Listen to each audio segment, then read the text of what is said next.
Hi, my name is Sarah Wolstenholme, and my focus for this diversity project is on sexual orientation. So first, I would ask the group of training adult teachers how they would define sexual orientation to challenge them and engage them more to this presentation. Then I present how scholar Dr. Beaulieu-Prevost defines sexual orientation in his research study. He says, the scientific community has arrived at a consensus by defining sexual orientation according to three main components: attractions, behaviors, and self-identification.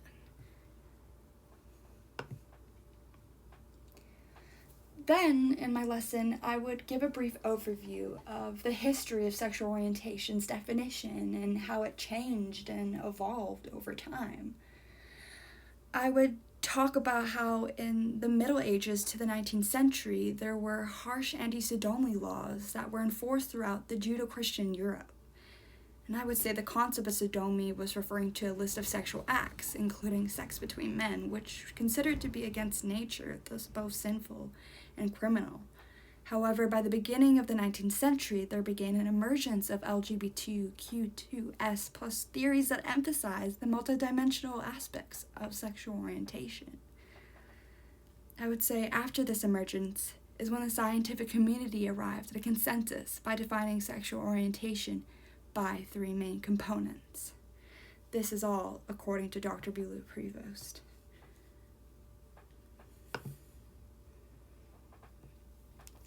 Then I would have them engage in a Quizlet, where I test their knowledge and have them guess the sexual orientation that is associated with the pride flag that shows up. Here's an example. So the dark green to light green, white, light blue to dark flag. Oh, this is a representation of gay. Then the rainbow flag.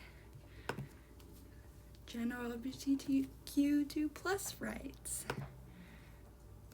The pink and purple, bisexual.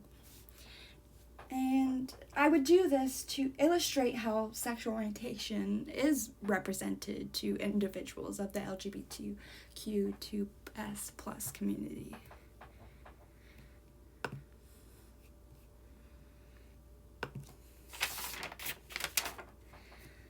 Then I would ask why. Why is reducing the effects of stigma and discrimination important in a classroom setting? And I would say that it's because the negative beliefs and actions can affect the physical and mental health of LGBTQ2S+ identifying students. These negative attitudes increase their chance of experiencing violence, especially compared to other students that attend their school. Violence can include verbal harassment, physical harassment, bullying, and teasing.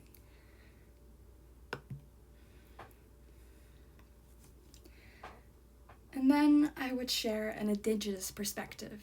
And I would say Indigenous LGBTQ2S+ students experience even higher levels of victimization based on sexual orientation at school. It's been recorded that they are about twice as likely to skip school because they have felt unsafe. They experience lower levels of school belonging and have greater levels of depression.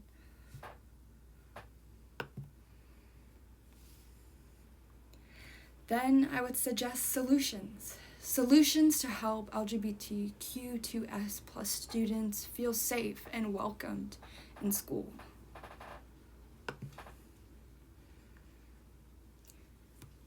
I would say, according to chemistry teacher Jamie Kupak, the number one thing is visibly showing students your support, having a pride flag posted somewhere on the walls, letting youth who are LGBTQ2S+ students know that the community or agency welcomes and provides a safe space for youth and families.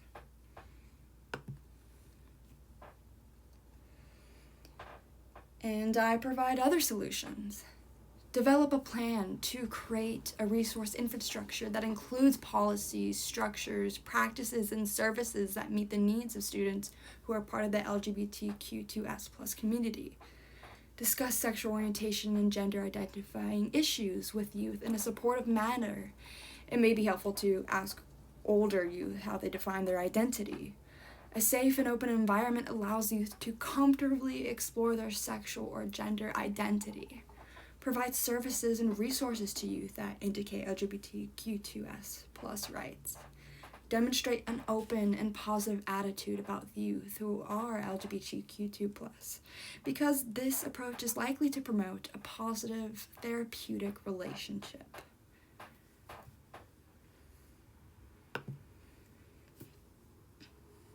And then I say, furthermore, address the intersections of identities and experiences of Native and Indigenous LGBTQ2S plus students.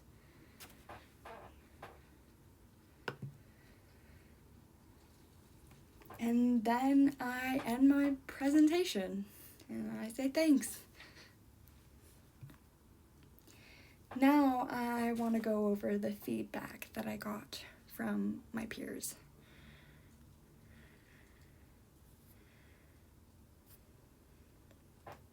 So the feedback that I got was that I was a good speaker, but I need to reference my sources.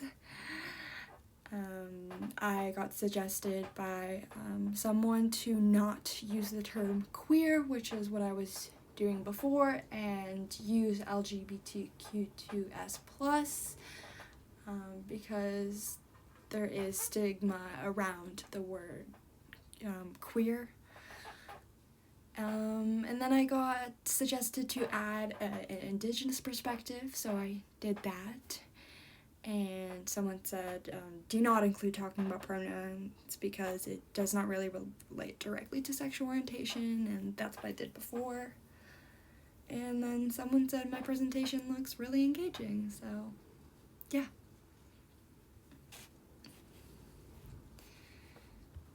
Thanks.